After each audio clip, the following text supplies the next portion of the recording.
Alright, and so I'm walking away from the Anaheim Convention Center on my first day of D23. I am tired, but I'm gonna be here to talk about the upcoming animated movies panel.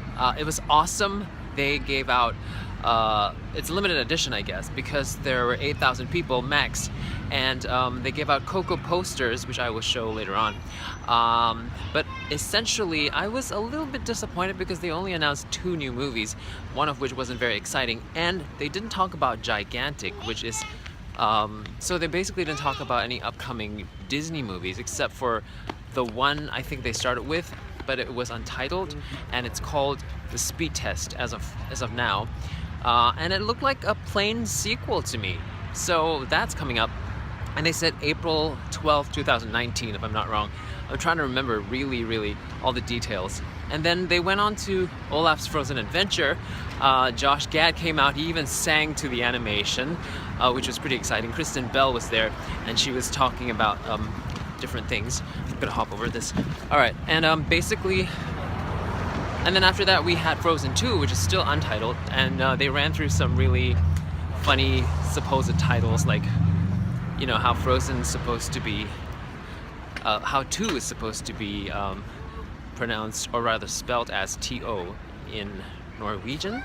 So Frozen Toe, Frozen, they had a lot of Frozen funny titles, like Frozen, I can't remember, but it was like a series of jokes. Anyhow, so after that, they talked about another movie. I'm trying to remember now. I think they confirmed that Toy Story 4 is coming out. Oh, the next one was actually Wreck-It Ralph, and they actually had a very funny sequence where, so it's about Ralph breaking the internet, so they escape into the internet outside of the video gaming world, and basically there was a scene where Vanellope ends up meeting all the other Disney princesses, and they kind of get out of their traditional costumes into real life garb, and it was a very cute scene. It's a very long scene, and I still at the end of it didn't realize, I wasn't sure what the movie is about. Like, it was more of a spoof of the princesses, but I wasn't sure what the movie really is about, so I don't know if that scene's gonna get cut short. But anyway, a lot of the original voices of the princesses came back to do it, and it's a really fun scene. I can't wait for you guys to see it. They spoof themselves basically, and Snow White, she's funny. There's even Merida, and yeah, there's Jasmine. I can't remember. Anyhow, and then they also showed at the end of it Coco.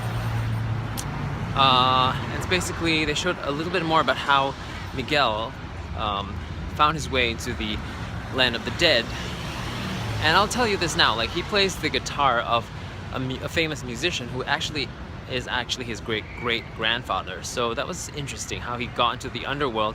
And basically the family's under a curse, and he's got to find his way back.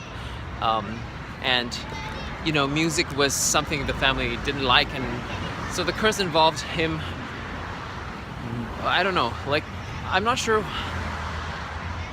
I think he just can't play music, but he wanted to chase his dreams, so yeah. And then the curse is a separate thing, I think. I'm not sure.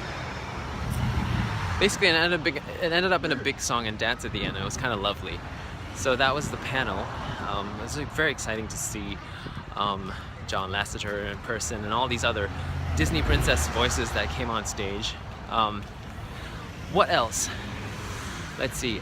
They showed like a mini trailer thing, which was really cool because it actually showed snippets of The Last Jedi. It was amazing. And they also showed snippets of Mary Poppins, what was coming up a little bit. So all that made it very special. So all in all, it was a great panel. Yeah.